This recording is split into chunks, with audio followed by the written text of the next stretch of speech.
আসসালামু আলাইকুম। আমি এখন বানাচ্ছি আইসক্রিমের মধ্যে সবচেয়ে মজার একটা আইসক্রিম। এটা হচ্ছে নাম হচ্ছে রাজভোগ আইসক্রিম।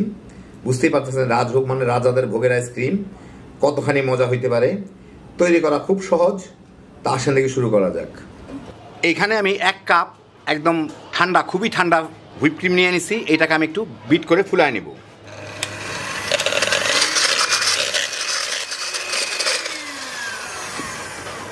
এই মিনিট খানেক বিট করে এটা একটু ফুলে গেলে আমি এর মধ্যে সব মিলায় আধা কাপ চিনি ব্যবহার করব। চিনিগুলোকে আমি গুঁড়া করে রাখছি, তো আমি এখানে অল্প অল্প করে চিনি দিয়ে এটাকে বিট করতে থাকবো, তাহলে এটা আরও বেশি ফুলে যাবে।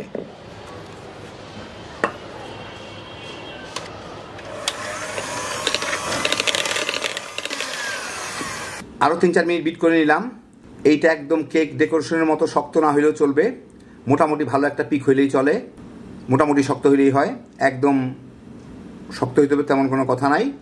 হয়ে গেল আমার ক্রিমটা তৈরি। এখন আমি বাকি জিনিসগুলা রেডি করে নিই। আমি এখানে 1/3 কাপ, 1 কাপের 3 ভাগের 1 ভাগ মাওয়া নিয়ে নিছি। এই মাওয়াটাকে আমার মানে গুঁড়া করে নিছি। এইটাকে আমার একটু ভেজে নিতে হবে। এই মাওয়াটা একটু ভাজা ভাজা হইলেই, মানে পুরো কালো করে ফেলা যাবে না, এই যে ভাজা ভাজা হয়ে গেছে প্রায়, আমি এটাকে একটা বাটির উপরে উঠে নিব।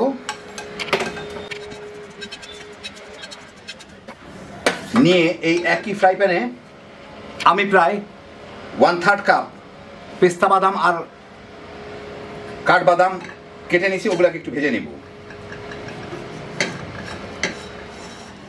বাদামটা প্রায় মিনিট 1.5 ভেজেই আমি এটা চুলাটাকে বন্ধ করে দিই। আমি কিন্তু লো ফ্লেমে ভাজতেছিলাম যাতে পুড়ে না যায়। বাদামটা পোড়ানোর কোনো দরকার নাই, বাদামি করারও দরকার নাই, যা আছে এরকম একটু যাতে মচমচে হয়, এই আর কি হয়ে গেল। আমি বাদামটাকে এখন এর থেকে উঠাই নিব। ব্যাস, আমার ভাজার কাজ শেষ।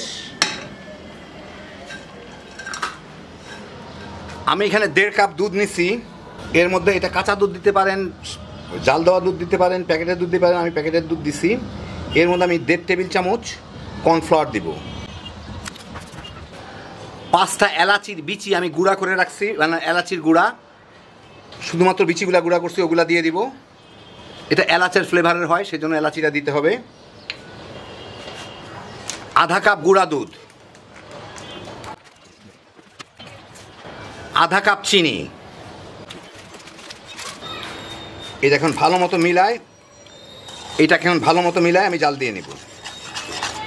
ঘন হয়ে যাবে, এটা অসুবিধা নাই। আমি এখানে প্রায় 2 টেবিল চামচ দুধ হালকা গরম করে এর মধ্যে একটু কেশর দিয়ে রাখবো, মানে জাফরান, তাহলে একটা ভালো কালার আসবে। আর এটাই জাফরানই ব্যবহার করা হয়, সেই জন্য আমি এটা দিয়ে রাখলাম, হয়তো একটা ফ্লেভারও আসবে আর কি। মিডিয়াম আর লো হিটের মাঝামাঝি দুধটাকে মিনিট 2 জাল দিয়ে যখন দুধটা একটু ঘন হয়ে আসা শুরু করবে, তখন আমি এর মধ্যে এই ভাজা মাওয়ার গুঁড়াগুলাকে দিয়ে দিব, দিয়ে ভালো মতো মিশিয়ে দিব। অনেকে চাইলে মাওয়াটাকে হুইপ ক্রিমের সাথেও দিয়ে দিতে পারেন মিশানোর সময়, কিন্তু অনেক সময় মাওয়াটা গলতে চায় না, সেই জন্য আমি এখনই দিয়ে দিলাম। তো দিয়ে এটাকে ভালো মতো মিশায় আমি এটাকে বলকে এনে নিই। আরও 3-4 মিনিট জাল দেওয়ার পরে এটা দেখেন ফুটে উঠছে, বলক এসে গেছে, যে ফুটতেছে। এখন আমি এটাকে আর জাল দিব না, এটা কিন্তু নাড়ার উপরেই রেখে জাল দিতে হবে, নিলে তলে লেগে যাবে। আমি চুলাটা বন্ধ করে দেই।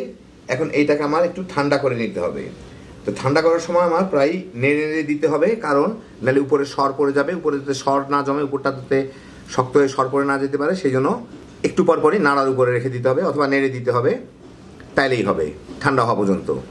জাফরানটা দুধে ভিজে দুধটাকে হালকা একটু হলুদ কালার করছে, কিন্তু পর্যাপ্ত পরিমাণ হলুদ হয় নাই, এই জন্য এর সাথে আমি একটু জর্দার রং মিশিয়ে দিচ্ছি,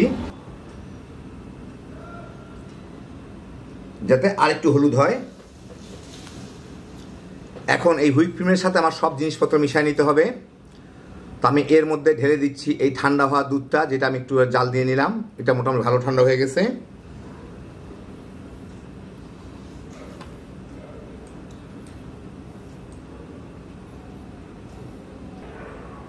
এই জাফরান ভিজানো দুধটাকেও দিয়ে দিব।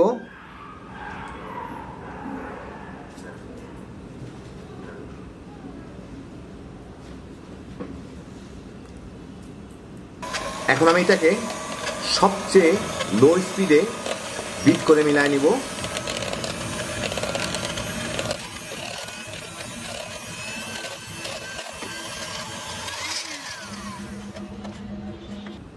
আর এই আশপাশ থেকে সব কিছু চেঁচে দিয়ে দিতে হবে, কারণ বিটার দিয়ে মিলাইলে সব সময় আশেপাশে জিনিসগুলো মিলে না, তলেও একটু আটকায় থাকতে পারে। সেই জন্য একটু একটা স্প্যাচুলা দিয়ে কিংবা একটা চামচ দিয়ে সব কিছু ছাড়াই মিশাই নিলে হয় ভালো মতো।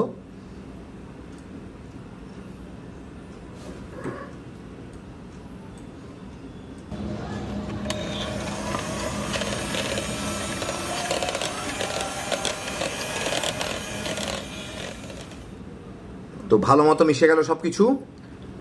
এখন আমি এর মধ্যে ভাজা বাদামগুলা দিয়ে দিব, দিয়ে একটা স্প্যাচুলা দিয়ে মিলাই নিব। এটার বিটার দিয়ে মিলানোর দরকার নাই, তাহলে বাদামগুলা গুঁড়া গুঁড়া হয়ে যেতে পারে, যেহেতু ভাজা আছে, মচমচে আছে।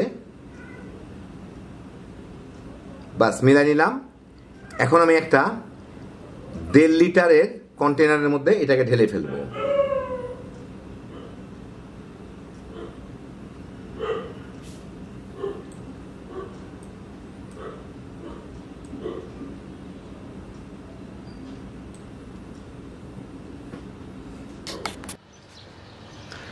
এখন উপরে কতগুলা কাঠবাদাম, পেস্তা বাদাম দিয়ে একটু ডেকোরেশন করে দিই, দেখতে ভাল লাগবে।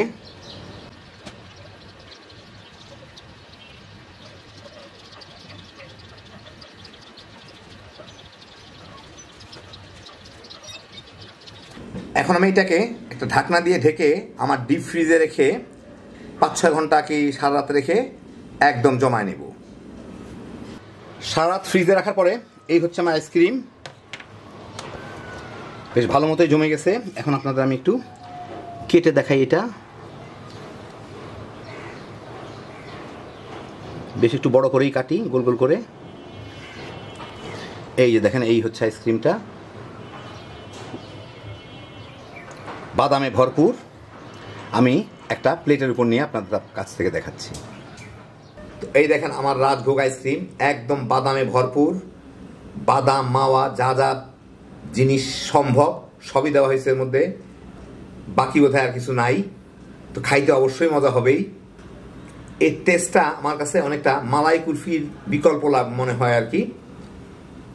আর এতগুলি বাদাম দেওয়ার জন্য আর মাওয়াটাও দেওয়ার জন্য খাইতে যে কি মজা, একবার খাইলেই বুঝতে পারবেন। হ্যাঁ, বিজস্বর একটা আইটেম, বাচ্চা বড় সবাই এই গরমের মধ্যে তামা তামা করে খায় ফেলাইতে পারবেন।